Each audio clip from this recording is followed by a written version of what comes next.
Yo, what's going on, guys? Sinister Skater here. Today we're going to be talking about DLC in Call of Duty Black Ops 4 and all the problems with it, all the microtransactions, all the DLC exclusivity, which is turning out to be BS from some stuff that they're doing, and just the whole shebang. So sit back and relax, because we're going like no script and just like raw off the top of the head here. So let's have a discussion about this. But let's start. I want to start with the stuff that actually made me want to make this video, which is the DLC exclusivity, and then we'll get into some of the blackjack shop and COD points and all that good stuff. But the DLC exclusivity that happened today is what made me kind of want to make this video. So if you guys didn't know, back in the day, Xbox had its exclusivity. Usually it was just like map packs were a month early, and that was about it. And I think it was with Infinite Warfare, I believe, that PlayStation got the DLC exclusivity, and then they had like the whole month thing. But with Black Ops 4, they announced some new DLC exclusivity deal that PlayStation 4 would be getting DLC 7 days early. I'm like, oh, that's cool. Well, Xbox players will be able to get stuff sooner. They just get everything for a week. That's cool. That's actually a good idea. And then the closer it came to release, I'm like, actually, you know what? This might not be as good of an idea as I thought. They might get the map packs exclusive, and then they can get like all the DLC guns exclusive, maybe camos, and like every little thing of DLC could be exclusive, which has turned out to be the case, and not the case, which you'll see and we'll get there in a second. Again, long video, hold your horses. But yeah, it seems to be the case. All the DLC is exclusive, which is fine with me. Xbox players don't get to play everything at launch, but we do get things sooner, so you know that's cool. But it's not cool that they're being hella inconsistent with the DLC that is being exclusive. And I got a whole list right here of stuff that's being exclusive. And I'm not being a salty Xbox player. I just told you, you know, I'm fine with all this stuff, but it's not cool that just listen to all this stuff here. So we had Nuketown be exclusive on the PlayStation 4 for a week. That's a map. Okay, they got it exclusive. Then in today's November 27th update, Firing Range, Night, and Sunset Seaside were free for everyone at the same time. PlayStation 4 didn't get the 7 days exclusivity. Like, okay. That's cool, but I mean, I'm not going to complain that I get to play it earlier, but why didn't I also get to play Nuketown earlier at the same time as PlayStation if everyone getting this for free? And people could make the argument that, oh, they're just variations of the maps already existing in the game, and Nuketown's a new map, so that's why. I'm like, okay, fine. So, Gun Game was made available when it came out, you know, a couple weeks ago. It was made available for everyone on the same platform at the same time. PC, Xbox One, PlayStation 4. Cool. That's cool. Today's update, Safeguard made its debut into Black Ops 4, which is a new game mode returning from Black Ops 3, but Safeguard is being exclusive on PlayStation 4 for 7 days. I'm like, okay, why is that exclusive when Gun Game wasn't exclusive, and all the like Chaos game modes and TDM game modes like the TDM 100, the Chaos Mosh Pit, all those were not exclusive. Again, you can make the arguments that those are variations, but Gun Game was a completely new game mode into Black Ops 4. It wasn't exclusive, yet Safeguard is a new game mode and that one's exclusive. Why is one exclusive and not the other? It's either have them both be non-exclusive or have them both be exclusive for the PlayStation 4 for 7 days. You can't pick and choose which ones you want to do. It's hella inconsistent. Another example, I believe all of the Chaos Zombies characters, which is like the new characters, Scarlet, Bruno, Diego, I can't remember, Shaw is the other guy. Those guys were introduced into the Blackout. They all had their character missions. They all were released at the same time. The icons, which were Mason Woods, Reznov, Menendez, all those dudes, all their character missions were released in the Blackout at the same time. So it seems like all of the character missions for Blackout are going to be introduced into Black Ops 4 for all the platforms at the same time. They're not in the DLC exclusivity. And then today's November 27th update, all the Origin characters are exclusive on PlayStation 4 for 7 days. That's Richtofen, Nikolai, Dempsey, and Takeo. They're all exclusive, even though the previous character missions were not exclusive. Again, why is one exclusive and the other is not exclusive? What's up with the inconsistency? Are we gonna have Map Pack 1 be exclusive for 7 days on PlayStation 4 and the Map Pack 2 comes out for the, like, going off the logic we've had so far, that's what could happen. It makes no sense. Blackout events are been exclusive for PlayStation 4. They've had the Blightfather, they've had the Bowie knife, which is, I guess, the first new DLC weapon, even though it's blackout only. That was exclusive on PlayStation 4. It was supposed to be for 7 days. It came out on PlayStation 4 2 weeks ago, and then today, 2 weeks later, not 1 week later, not 7 days later, Xbox and PC got the Bowie knife. Why is that not just 1 week later, but 2 weeks later? There's even more inconsistency there.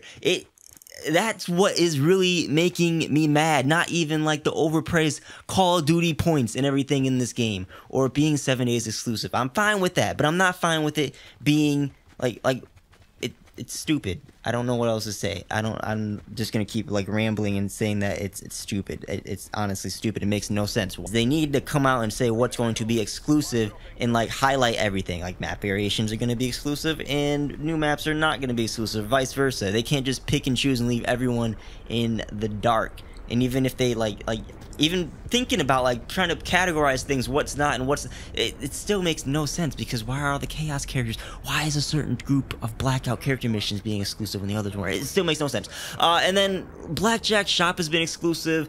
Everything has been fine with that so far. Everything in that's been like 1 week exclusive. I know it got introduced 1 week later for Xbox. The Fall Firearms got introduced 1 week later. What I don't get is why we have a Blackjack Shop and then a whole nother store on the main page of Black Ops 4 with like the Season Pass and the Classified map and the Call of Duty Endowment Pack, which was available for everyone at the same time. Why is that not also exclusive? Because that's technically DLC.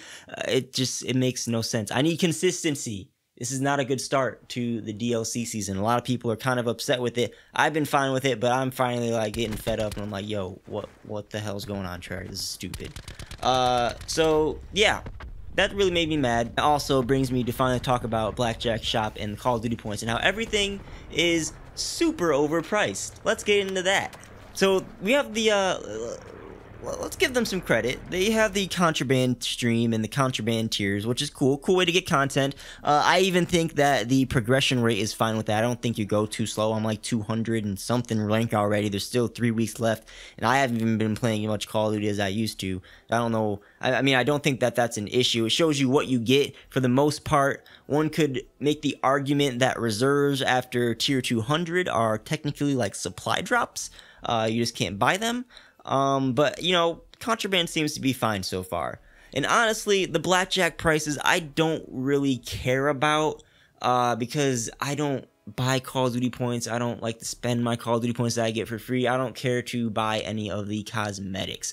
So this doesn't really affect me that much. That's why I never really wanted to make a vid on it. Sure, they're overpriced, but the content distribution and the longevity of DLC and just cosmetics in general is what really worries me. But since I am making a video on this, let me just say that all the stuff is overpriced. We're paying 600 Call of Duty points for a rare skin, 100 for a freaking decal, 900 points for a legendary skin that's almost 10 bucks. The Fall Firearms, guys, if you didn't hear about that last week, and this week on Xbox and PC, that was 2,000 Call of Duty points, almost $20. And the thing with that is that it had a GameStop exclusive signature weapon included with it. So if you pre-ordered at GameStop, you had the weapon already, and that was one of the first things you locked if you wanted to get the Maddox variant that came with the Fall Firearms. You had to pay the 20 bucks and already buy the Strife signature weapon that you already had, and then progress all the way up to like tier 13, I think it is, to get the Maddox one, which is pretty stupid and already overpriced in itself. And like, imagine when they added Epic or Ultra skin, it's gonna be like 1,500 Call of Duty points. That's really stupid. It's just so overpriced. I never plan on buying them. I don't see myself buying anything. I mean, some of the skins are cool, some of them are, I'd like to get them, but I'm not paying money for that. That's stupid. And I feel like part of this whole problem right now is part Activision, of course, being like greedy. I also think is part of the players' part complaining, where they have every right to complain, don't get me wrong, but it seems to be like we've had the golden era of cosmetics and DLC in Call of Duty back in Black Ops 2 and Call of Duty Ghosts, where you could like buy the bacon skin, buy Snoop Dogg's voiceover pack, and just buy the things you want. Everything was cheap. It was for a fair price. And then we got into supply drops in Black Ops 3, which had its whole deal. In World War II, the whole DLC system and the supply drop system seemed pretty perfect. I don't remember hearing many complaints about that. They seemed to knock that thing down. It just kind of sucked that all the like weapon variants that you got were all like just kind of cosmetics, and it kind of got boring after a while. But supply drop DLC system in World War II is pretty good. But then people still complain about supply drops. They still complain about them in every game. And they're like, Activision's like, hey, yeah, well, listen, we're getting rid of supply drops in Black Ops 4, and we're replacing it with the contraband and the blackjack system. But we're gonna charge triple of what it actually should cost. So we're just back to square one, and it's just I hate this system more than anything else. I mean, even back when we just had DLC, I'd buy, a couple skins every time something would come out in Black Ops 2. I'd grind up some supply drops. You can't even do that. All you can do is level up tiers in this game, and really nothing is worth it in the tiers besides, some of the emotes are cool, but who really cares for emotes? And you just pretty much are grinding for some of the signature weapons. That's pretty much it, which is kind of the longevity issue that I'm going to talk about in a second. And, honestly, this system it has good in it. I don't think any of this would be a problem if we could earn Call of Duty points in game instead of the only way being able to get Call of Duty points is buying them. Like if we had crypto keys in this game instead of Call of Duty points, you could earn them and then buy what you want. I think that would fix it. I think that would make this one of the best systems we have in the game. But that's not what we have right now. We just have you can buy everything with real money only, and there's no other way to do it besides leveling up contraband, which it is what it is, I guess, for now. But the big problem that all this was leading up to, I feel like I'm taking way too long to talk about, but hey, I'm kind of ranting, is that this kind of like hurts longevity for the game, and I don't want to see Black Ops 4 be something like Destiny 2, where they kind of make it more casual, more kind of cash grabby, and it makes me not want to. Well, I'm playing Black Ops 4 more than a month, but like Destiny 2, Destiny 1, I had so many months into that game. I love that game so much, and Destiny 2, I was done with it after like a month and a half tops, because there was no end game and they made things too easy. There was no longevity to the game. And I've heard people talk about, some like more hardcore players talk about this in Black Ops 4, is that there's not much longevity after you reach Master Prestige. You can get all your diamond camos, you have that to grind for, but if you're already getting Master Prestige, you probably got that done by the time then. You could do challenges if you're 100% completionist, but there's no other things to really grind for. You can get the contraband streams every once in a while. You can't really grind out crypto keys or any other like in-game currency to buy more stuff in the shop. All of the like specialist gear, there's no challenges like there were in Black Ops 3. All the specialist gear is buy it in Blackjack shop for an overpriced price, or get a crappy one in the contraband stream. Like gold specialist gear should be a challenge like it was in Black Ops 3, but now you can only buy them in the Blackjack shop for 600 Call of Duty points. The only real like longevity challenge stuff is in Blackout right now with the character missions, and it's kind of fun to actually do those things. People kind of complain it's too hard, but that's like the only real thing you can grind for. Just keep dropping and trying to get it. But then even those have the issues with the exclusivity and consistency. I mean, I don't know, man. This video's been kind of all over the place because this game kind of seems all over the place with its DLC, and it could be good, but Activision has to, I don't know, Activision and Treyarch together have to make the effort to make it better, or make us earn Call of Duty points or something like that, man, because I don't know. I've kind of said all I have to say. I'm more mad about the DLC exclusivity because at least, everything's the same price in Blackjack's market shop, but not everything's the same DLC exclusivity rate, even though they're the same things. It just, there's no, like, solid ground that we can base our stuff off of. I don't know. I'm done talking. But yeah, that's all my thoughts on this. That's all I have to say. I just wanted to get that all out there so you guys can hear it and have a discussion. Reply to me, whatever you want to do down below in the comments. And maybe this will start a larger conversation and get Treyarch listening or something like that. But that'll be it for this video. Hopefully you guys enjoyed. If you did, be sure to drop a like on it and subscribe for future gaming Call of Duty content. And hit the bell notification to get notified as soon as I upload and don't miss any of my awesome content. Links down below in the description for 10% off control freeze as well as any day in apparel. You can also find other goodies down there like my Amazon associates link, links to all the gear I use to record and produce videos and other fun things like that. But again, that'll be it for this video. Thanks for watching, guys. I'll catch you guys on the next one. Peace out.